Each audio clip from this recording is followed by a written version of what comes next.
He sat alone at a table in the far corner of the cafeteria of his office building. In front of him was a bowl of soup, a sandwich, and a glass of milk. It was the same lunch he ate every weekday. The soup and sandwich changed daily, but the trio remained constant. His colleagues realized that he was no longer very sociable and chose to avoid his company. At the age of 39, Zachary Thurlow had acquired a thick skin and the ability to distance himself from the chaos happening around him. He never knew his parents. Not for real. They died in a car accident on New Year's Day when he was 2 years old. His father was drunk and lost control of the car, crashing into a bridge support. Both died instantly. He lived with his grandparents until he was almost 10 years old, when they could no longer care for him. He was sent into foster care, finally being placed with a couple who provided him with a foster home. He got lucky. They were good people, Byron and Melinda Thomason. A little older than usual, but great people who really cared for Zachary and raised him like their own son.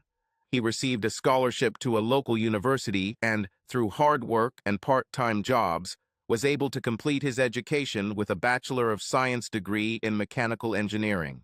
His grades were good, and upon graduation, he was offered a job at Kildare Manufacturing in his hometown. He was assigned to the engineering department, where he worked with several colleagues to plan and perform preventive maintenance, equipment replacements, and other upgrades on the production floor. He found his work very satisfying. While still in college, he met and courted Lauren Withers. She was a year younger than him, and he waited until she graduated before asking her to marry him. She readily agreed, and they married in September. The marriage produced 2 children, Tanner and Lance, born 18 months apart. After the boys were born, the family bought a modest house in the suburbs. It was a 1-story house with 3 bedrooms, a full basement, and a 1-car garage. Since they both had cars, his car was parked outside since he was the first to leave in the morning and the last to return in the evening. Lauren did not work, preferring to be a housewife. Zach's salary was enough to provide them with a good standard of living. They raised their sons to be good students and citizens. Both boys were involved in scouting, but stopped when they became interested in girls. They participated in school activities and both played on the school football team.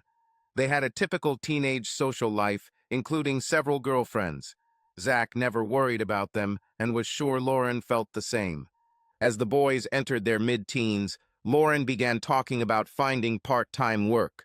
She had a Bachelor of Arts degree, but no specific training for any specific profession. Zach wasn't completely against the idea, but he wanted her to make sure it wouldn't interfere with their family life. She assured him that this would not happen. After months of unsuccessful searching, Lauren found a part-time job as a sales assistant for a kitchen and bathroom remodeling company. Her job was to evaluate the potential customer and direct him to the appropriate salesperson. She didn't need to be an expert, but she jumped into the opportunity. After a couple of months, she completely mastered the company's products. At her 6-month review, she was given a salary increase and written feedback rated excellent. When she took the job, she made it clear that she would only be available on weekdays until 4 o'clock. She had to manage the house and prepare food for her sons and husband. At first, this suited her employer quite well. However, a year after the first inspection, she began to feel pressure to work on Saturdays, which were usually the busiest days of the week. She was reluctant at first, but when her manager offered to put her on salary plus commission, she saw dollar signs dangling before her eyes. "Zach, can we talk after dinner?" "Certainly." "About what?" "About an opportunity that cannot be missed." "Okay," he said warily. After the dishes were put in the dishwasher, Zach and Lauren sat down at the kitchen table. "I was offered to switch to salary plus commission instead of just salary," Lauren began. "It would mean a lot more income for me and us, since my sales were so good." "Okay, that sounds good," Zach said, still not sure what the catch was. "We already have enough money, dear. Your salary contributes to the boys' college fund, and there's still some left over. What kind of increase are we talking about?" "It would be about 20 to 25% more," she said, beaming. This is a big leap. What's the catch? Well, um, I would work on Saturdays. Oh, he said, nodding. This means that we will only see each other one day a week. No, I would be home every night and for breakfast in the morning. I just won't be there on Saturdays. And what do we do on Saturdays now? He asked. Well, we go shopping, have lunch together. You know, the usual. Yes, usual. Ordinary is what we do together and have a little time to ourselves. We relax after the week and talk about what we want to do or where we want to go. We can do this on Sunday, she said, already showing annoyance at Zach's comments. Zach was quiet for a few minutes, obviously thinking. Would it matter if I asked you not to do this? He asked, looking her straight in the eyes. Would you do it? Would you stop me from trying to realize myself? He shook his head. This is not about self-actualization, Lauren, and you know it. It's about recognition and reward. It always comes with a price. What do you mean? She asked, starting to get angry. With every opportunity to earn more comes more pressure to achieve results. You'll find that your boss expects you to stay late to complete a task or prepare a proposal that can't wait. Your time is no longer your own. Well, you better explain it, Zach, she blurted out. Do you support me in this opportunity or not? I never stopped you from doing what you consider important. I'm trying to point out the changes this will bring to our family. I think you're exaggerating the changes. You just don't want me to work on Saturdays. Maybe you don't want me to work at all, she said, getting up and leaving the kitchen. Zach exhaled and sighed. He knew from the very beginning that she would take the job.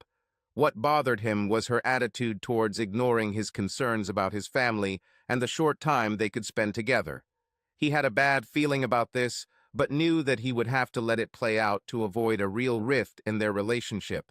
It seems that money has become the main factor in her life. It was unexpected when the young woman sat down opposite him at his solitary dining table.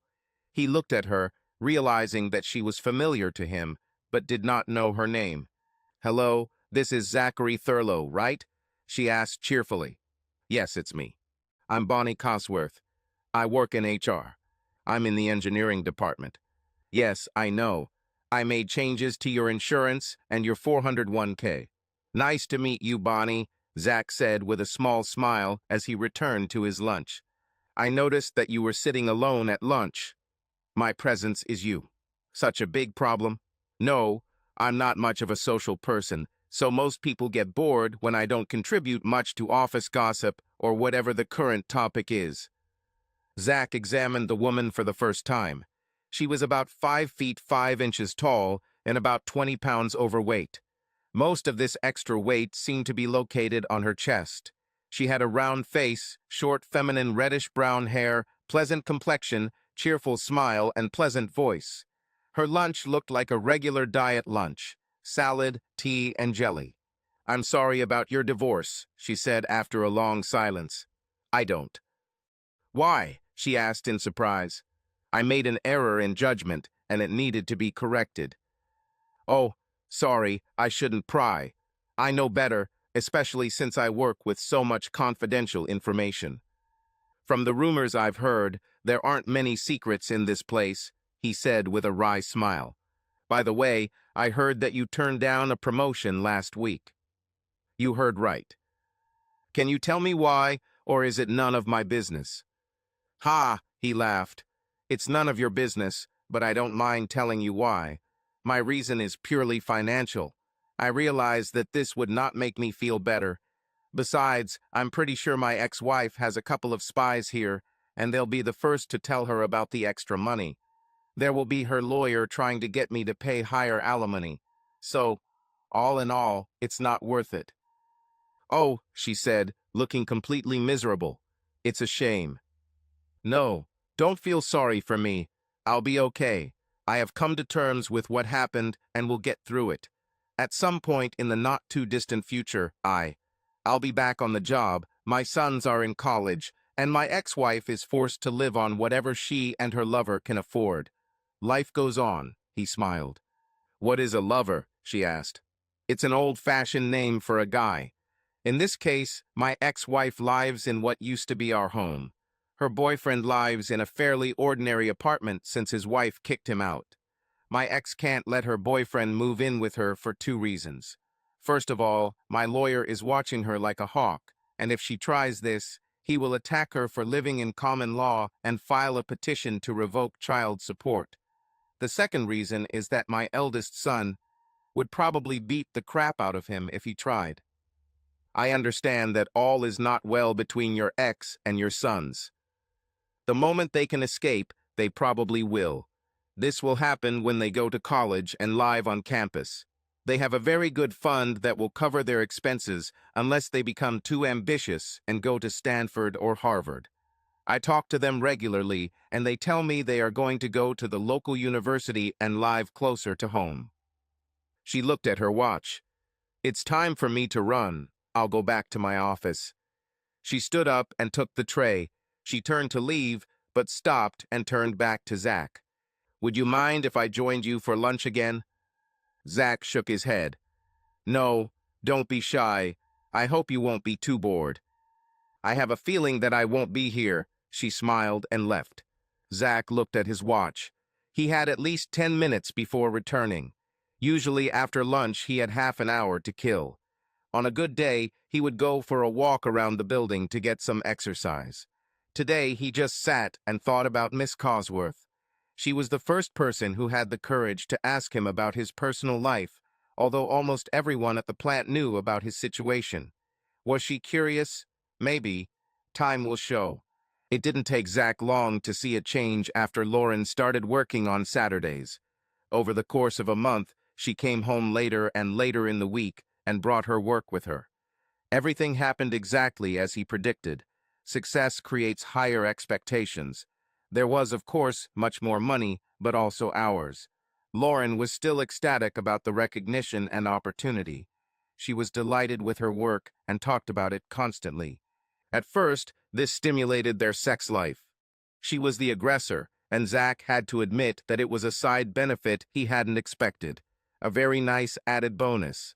As the months passed, Lauren took on even more responsibility. Now it was assigned to specific contractors. This gave more and more opportunities, but at the same time more and more work. The only consolation was that she could do some of this work at home. At least she was in the house, if not available to other family members. As their personal time decreased again, so did their sex life. When Zach goes to bed, Lauren will be tired or still working. He tried to talk to her about it, but she only paid lip service to the problem and made empty promises that were rarely kept. Zach saw the decline in their love life and wondered what to do about it. It was Lance's 16th birthday, and they planned to take Lance and Tanner out to dinner at a nice restaurant to celebrate. Zach had booked a table for 7 o'clock at Penny Farthing, a former bicycle shop converted into an upscale restaurant. When 6 o'clock came and there was no sign of Lauren, Zach picked up the phone and called her cell phone. "Did you forget about Lance's birthday?" he asked in an annoyed voice when she answered.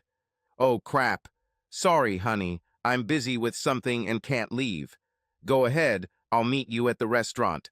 I will leave here as soon as possible." "How I can." "Come on. I'll see you when you get there," he said, hanging up and frowning. "Is everything okay, Dad?" Tanner asked. "Yeah, I guess.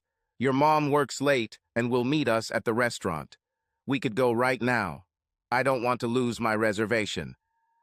God, what else is new? You'd think she was the president of this place. Zach chose not to respond to his eldest son's snide comment. They waited half an hour for Lauren to arrive, but eventually they had to order before they got hungry. They ate in relative silence, which hardly suited the atmosphere of a birthday party. A special cake arrived as dessert, and they celebrated Lance's big day in sullen silence. Their mother still had not arrived, and it was now obvious that she would not come. Zach paid the bill and silently drove the boys home. It was an unpleasant incident. Lauren arrived home at 10 minutes past 10, full of apologies for missing Lance's birthday dinner. Her sons and Zach greeted her with stony silence. "What?" she said in response to the cold attitude. "I was busy. I had a job." it was clear that she was not at all embarrassed by her action. "Would a phone call be too much of a request for you?" Zach asked quietly. "I lost track of time. I was busy. And what's the big deal about a birthday party? For Pete's sake, he's 16, not some 9-year-old boy." "You have this attitude towards your family," Zach said, standing up and approaching her. "It was never about Lauren's birthday. It was about one of those rare occasions now when we can all get together." "What do you mean by rare cases? I'm home every night. Why do you make such a big deal about it?" "Because it's a big problem. When was the last time you were home in time to cook dinner? Did you know that the boys and I are now official chefs? Probably not, because you're so caught up in your own little world that it doesn't occur to you. Most of the time you don't even have dinner with us, even though we keep putting dinner off so you can join us. I'm tired of this constant grumbling about my work. You never supported me in anything I wanted to do, and all you can do is complain. Well, I'm tired of it." "Do you want a divorce?" Zach asked, not sure he wanted to hear the answer. "What? Of course not. Why are you even asking such a question? You're overestimating the situation, Zach." "Well then, let me make something clear. I'm not going to put up with much of your remote version of marriage. Decide what's important to you, Lauren. Nowadays it seems like work comes first, and everyone else and everything else comes third." With these words, he went to the bedroom and began to get ready for bed. He lay awake for almost an hour before sleep finally overtook him. Lauren never joined him. "Hey, Zach," Bonnie said cheerfully. "Hello, Bonnie. How are you?" "Okay, thank you. And you?" "As always. Just moving along the road of life, being careful of the potholes." Bonnie giggled. "You have something new every day. Do you come up with them in advance?" "Just for you, Bonnie. Only for you." "Well, I'm pleased. How are things going in the engineering department?" "Pretty good, I'd say. There are no real insurmountable problems, that's for sure." "What about you personally? How are your boys doing?" "They can't wait to finish school. Lance talks about summer school to try to jumpstart his senior year. He wants to go to college and join his brother in the second semester if he can. And this will also get them out of the house," she asked. "Of course," Zach grinned. "I always thought that money would be the main motivator for them, but it turns out that the desire to escape from their mother is a stimulus that surpasses any other." Bonnie's face darkened for a moment. "It's sad, you know. These boys will regret this someday." "Perhaps," Zach agreed, "but they are very angry at Lauren for what she did to the family and to me." "I can understand that, I guess," Bonnie nodded. "She made the divorce as bad as she could out of spite. She should have known that her sons would take your side." "I'm not so sure about that," Zach said. "I think she was so out of touch with reality that she was sure that we would do everything to save the family. When she turned on me and set the dogs on me, she really alienated Lance and Tanner. I still don't think she understands why." "Zach, can I ask you a personal question?" Zach laughed. "Bonnie, all your questions are personal. Come on, ask. You think Lauren cheated on you? I mean, before you asked for a divorce?" "I don't know for sure," he said seriously.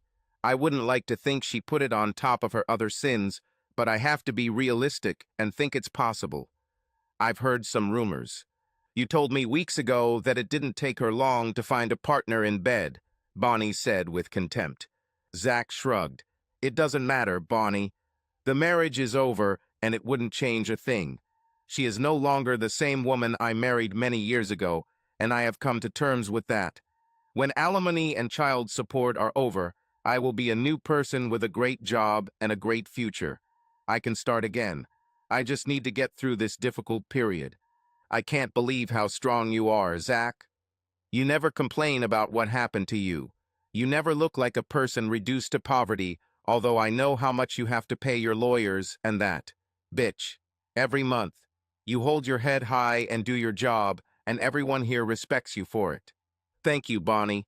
You know, in all the months that we've been having lunch together, you've been great company.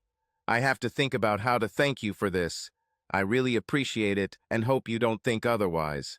"Zach, you're the only man I can talk to without thinking he has another agenda." You look into my eyes, not at my chest. You share your life with me, and you have never once asked me to keep it a secret. You should have understood that I would never jeopardize our friendship by talking about you to others. I never thought about it, Bonnie. I think I consider you a friend, and friends don't do that. At least real friends don't. Thank you, Zach. This is one of the nicest words that you've ever said. Please, Bonnie, but there's something you should know. What? I actually look at your breasts when you can't see, he chuckled. Oh, you deceived me. That's the only thing that seems to attract men's attention, she sighed.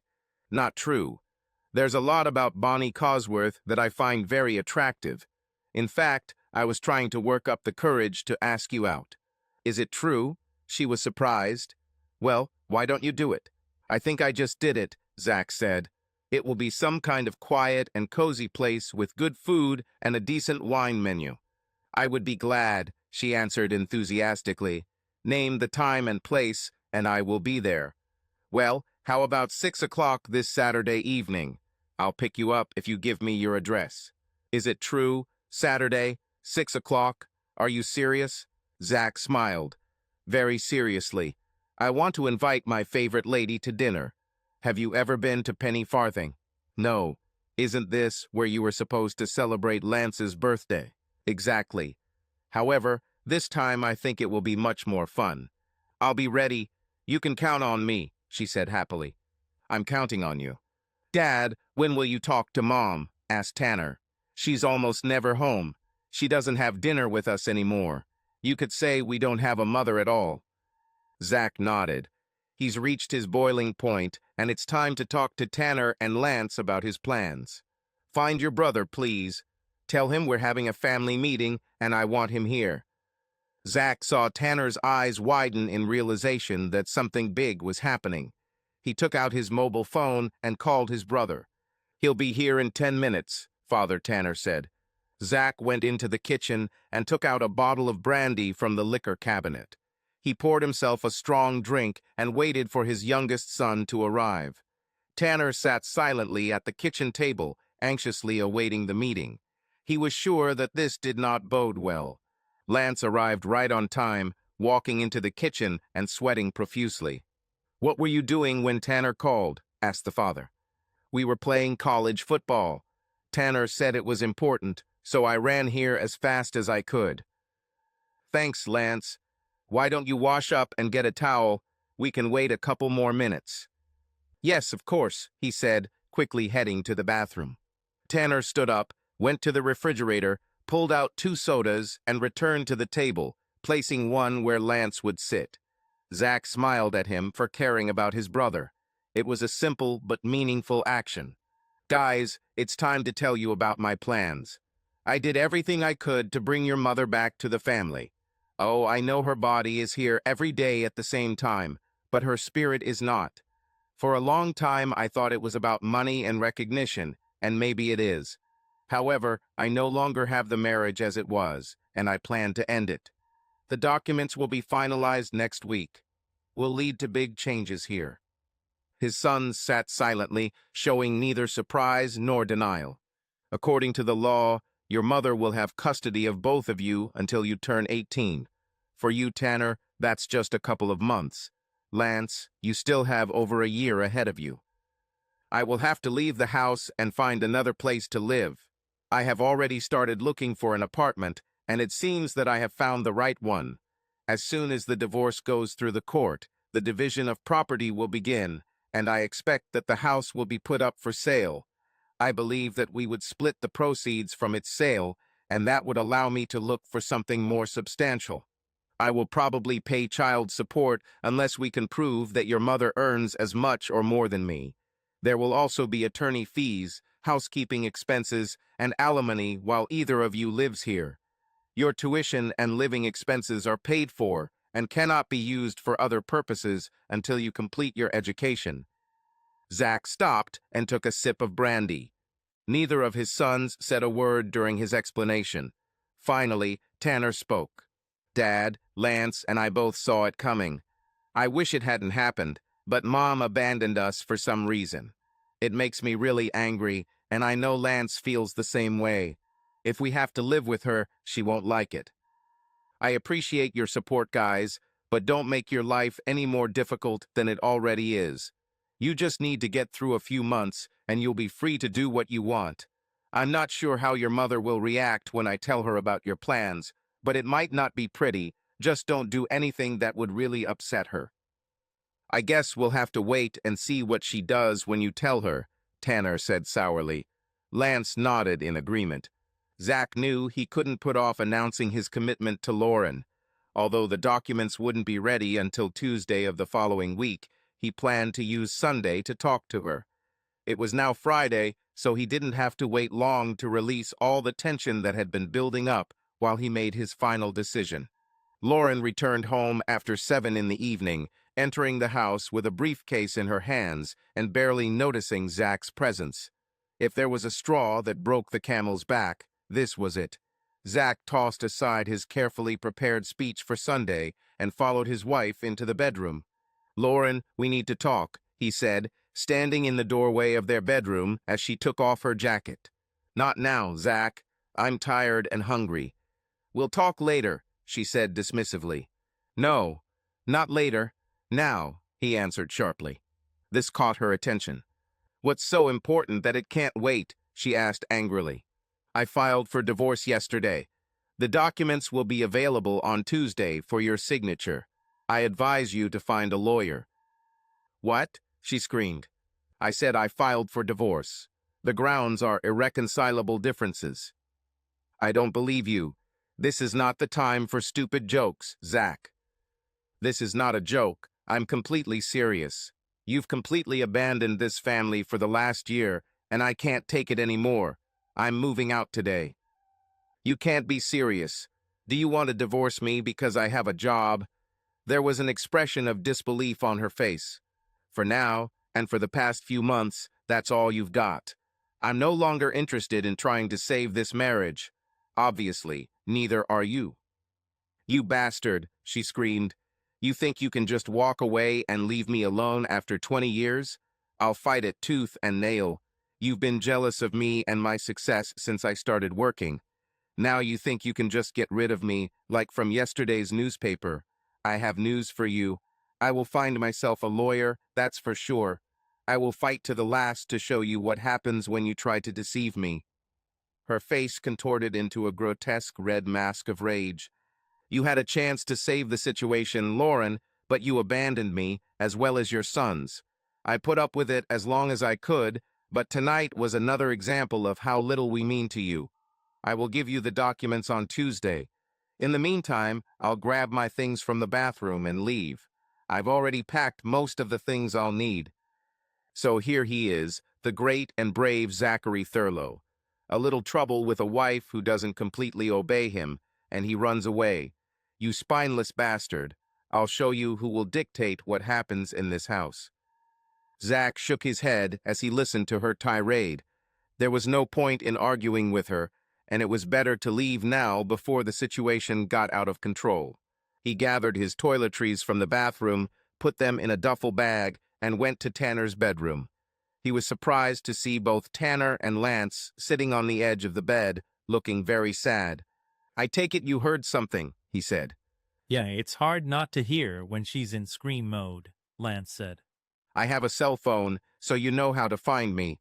I'll be staying at the Forest Hills Inn until I confirm my apartment rental. Stay in touch, guys.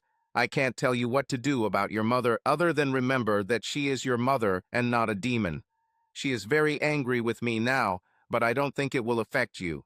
Just stay calm. If anything goes wrong, call me." "Okay, Dad," Tanner said. "We understand why you need after what we heard. I couldn't live with it either." Zach and his sons shook hands, hugged, and he left, heading down to the garage. His packed suitcases were there, and he carried them to his car. Lauren was nowhere to be seen. 5 minutes later, he left and headed into the unknown world of separation and divorce. This will not be a happy journey. "Hey, Zach," Bonnie said with her usual enthusiasm.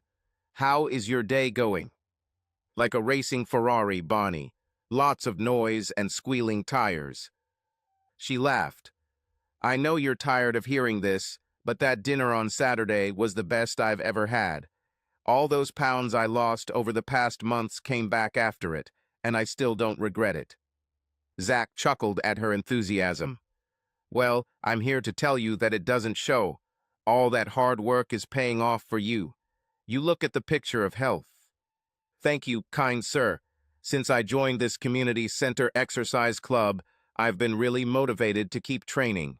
I'm glad you think it's paying off."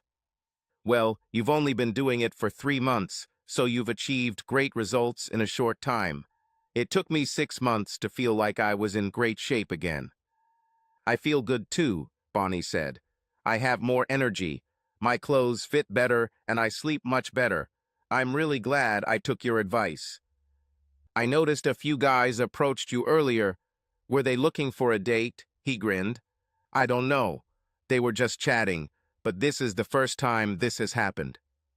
"Well, it's just a sign that they're starting to notice you and the changes. Keep it up, and you'll have a constant stream of guys around you to choose from." "Yeah, I guess," she said, looking a little disappointed. "So if I ask you out next weekend, I'll have to stand in line?" Zach asked. "No," she said immediately, her eyes wide open. "Do you want to go again?" "Of course. There's a play on the community stage that they say is good. I can get tickets for Saturday if you want to come with me." "Oh yeah, that would be great. Thanks, Zach." "It's my pleasure," he smiled. When the results were finalized, Zach had spent more on his lawyer than he could have paid in a reasonable time. He couldn't blame the lawyer. He simply responded to all the delays and disputes that arose endlessly during the year while the proceedings were ongoing. Zach still had a long time to pay off his debt. His wife exacted a huge price from him for his freedom. His lifestyle was extremely modest. He lived in a 2-room furnished apartment that was mediocre at best. He simplified his life to live within his limited means. Somehow, the court decided to award Lauren a large amount of alimony, despite the objections of his lawyer. Lauren's income record was highly suspect, but so far any attempt to extract her income from her employer had been blocked. His lawyer believed that Lauren was receiving internal help at her workplace. This raised interesting questions about who was willing to falsify documents requested by the court. Zach was in no position to hire a private investigator, and his lawyer and Lauren knew it well. His only luxury was a weekly date with Bonnie. He was ready to lose anything just to spend this one evening with her. He needed the comfort, conversation, and self-esteem that she gave him. Bonnie was a breath of fresh air in an otherwise oxygen-deficient environment. Lance was lying on his bed when his cell phone rang. He smiled as he recognized the caller. "Hi, Dad. How are you?" Lance asked. He left a message for his father to call him at home. "Not bad, son. I always keep my feet on dry land." "Hey, that's good, right?" "That's what they say. How can I help?" "I have information I think you should know. It concerns Mom." "Oh? What information?" "Well, I heard she's buying a townhouse. One of my friends in school. Well, his dad is in real estate, and I heard his mom talking to him on the phone." "I guess that's not surprising. We sold the house and will split the remaining equity. I'm almost paying off my lawyer. Now I'm only in debt for the next 10 years, Zach chuckled. "Yeah, well, that's what I thought. I'm sure Mom had big bills from her lawyer. How can she afford to buy a fancy townhouse in Devon Estates?" "Devon Estates? Is that where she shops?" "Yeah, I thought it was weird, considering." Well, well, it looks like your mother isn't as desperate for money as she claims. I think I'll talk to my lawyer. Thanks for the information, Lance. I really appreciate it. How are you and Tanner holding up?"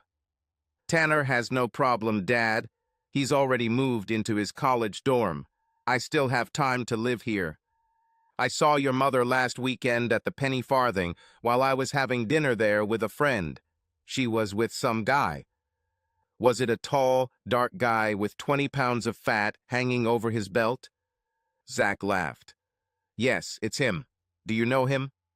"He's one of Mom's clients. He's a builder. He builds custom homes and luxury townhomes like the one Mom is buying." Oh, so maybe it was a business meeting, Zach suggested. Maybe, but they seem to have a lot of meetings in the last couple of months. Well, she's single now, so I guess that's to be expected. I thought she would find someone better than this guy. I think he has a lot of money. That seems to be important to Mom. I'll let you know what I find out, Lance. In the meantime, as always, we'll stay in touch. Take care of yourself, Zach said lovingly. Yes, you too, Dad. Any ideas for Saturday night? Zach asked, sitting with Bonnie in the cafeteria. Yeah, I was wondering, what if you come over to my place and I'll cook dinner for us? Oh, well, sure, if that's what you want. Zach let out a sigh of relief when he agreed. Bonnie was a little tense about the invitation. Oh, good. I'll cook something special for us. Could you please bring me a bottle of wine?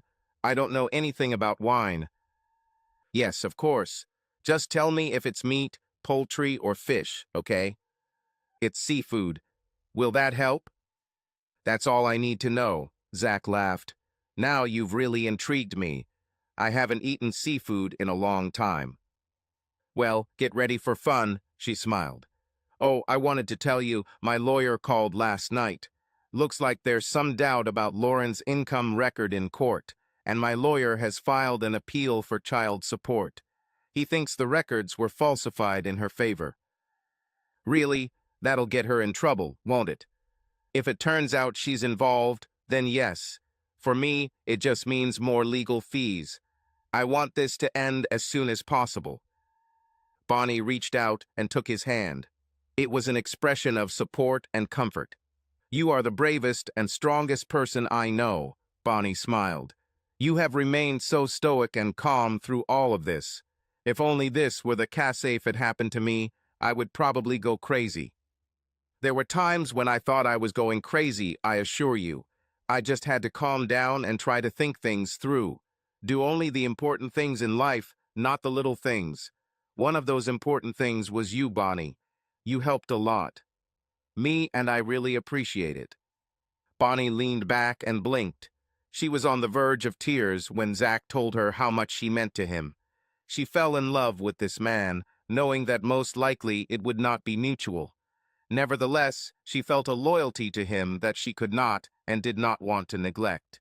Lance's cell phone rang as he sat at his desk doing homework. He smiled again when he recognized his father's number. Hello, Father. Hey, Lance, how are you? I'm fine, Dad. How is your mom? I don't know. Something made her really angry, and she spent the entire day stomping around the house, muttering to herself. Well, maybe I can clear that up for you. My lawyer was able to get your mother's income data from her employer to see how much she actually made. It looks like she only listed her salary and not her commissions. I don't.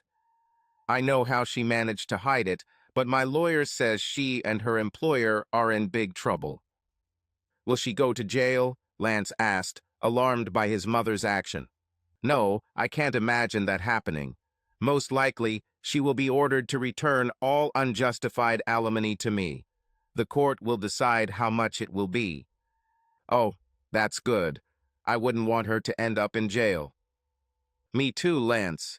I don't love her anymore, but I'm not that cruel. Can I stay here for the weekend?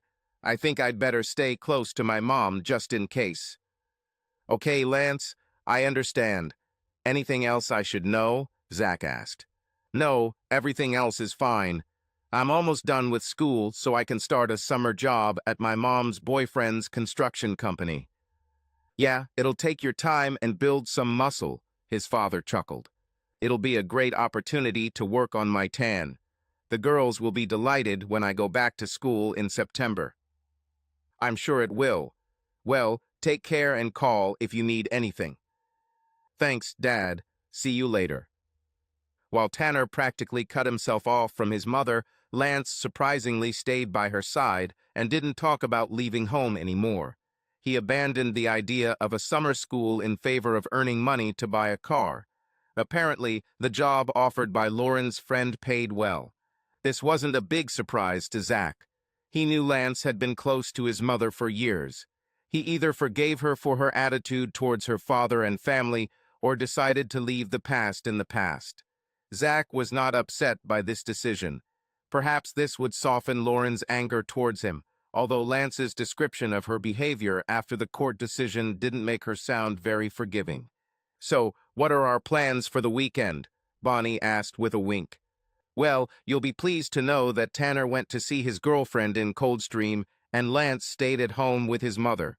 She's very upset about the judge's decision on her income statement right now. That leaves me free for the weekend." He grinned and winked back at her. "Wonderful," Bonnie exclaimed in a hushed voice, clapping her hands and catching the attention of everyone in the cafeteria. "Now you've done it," Zach said with mock disgust. "Now everyone will know about our affairs." "Don't you think they don't already know?" She laughed lightly. "We're not deceiving anyone, Zach. Everyone knows. All that's left is to find out the details that they will never know," she grinned. "Oh, what details?" "Oh, let's see. The way you make love to me. All that wonderful foreplay you love to tease me with. Some of the unusual places we do it in your apartment. Those are the details."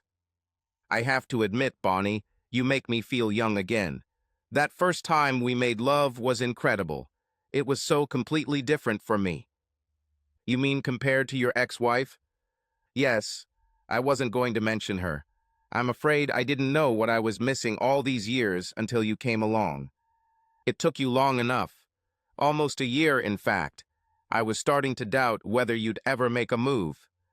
Actually, I was planning this long before I had the courage to ask. Think about all this time we wasted not telling each other how we felt," Bonnie said with a hint of sadness. Zach shook his head. "No, don't think like that. We needed time to get to know each other. I needed time to get over the loss of my marriage and the feeling of failure. You needed time to make sure I was the right guy for you. No, we didn't waste time." "Well, I don't entirely agree with you, but now that we've moved on, I'm a very happy woman, and as far as I can tell, you're pretty happy too." "Oh yes, very happy indeed. So, back to the question. We have from Friday evening to Monday morning to do whatever we want. Any suggestions?" Bonnie leaned across the table until her head was almost touching Zach. "I'll tie you to the bed and take care of you the entire time. When Monday comes, you'll need a wheelchair to get to work, Zachary." "What about you?" he laughed. "I'll be sent to an insane asylum. I'll be curled up in a ball, giggling like an idiot. I won't be able to stop," she said with a stupid smile.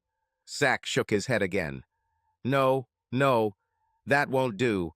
I need you for more than just one weekend. We'll have to split our energy so that you have enough strength to pack up your things and move in with me." "Move? Are you serious?" she exclaimed.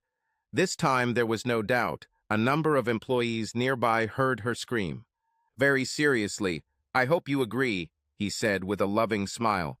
"I'll go home now and pack my things," she said, eyes wide. He grabbed her hand. "Why don't you wait until after work? We'll go together and I'll help you pack and move. We don't have to wait until the weekend if you don't want to." "Are you kidding? Are you really serious about this? Can I move in with you?" He nodded, smiling at her surprise. "You didn't think this would happen, did you?" "I was hoping, but I was afraid to ask or even mention it. I'm so excited that I know I won't be able to work that day." "That wouldn't be good for a new assistant HR manager. After all, you're the manager now. Certain standards are expected of you," he teased. "We will celebrate my new assignment later.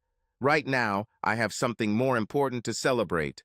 You will receive so much attention and care tonight," she promised with a sensual smile. "I'll be waiting for this with bated breath."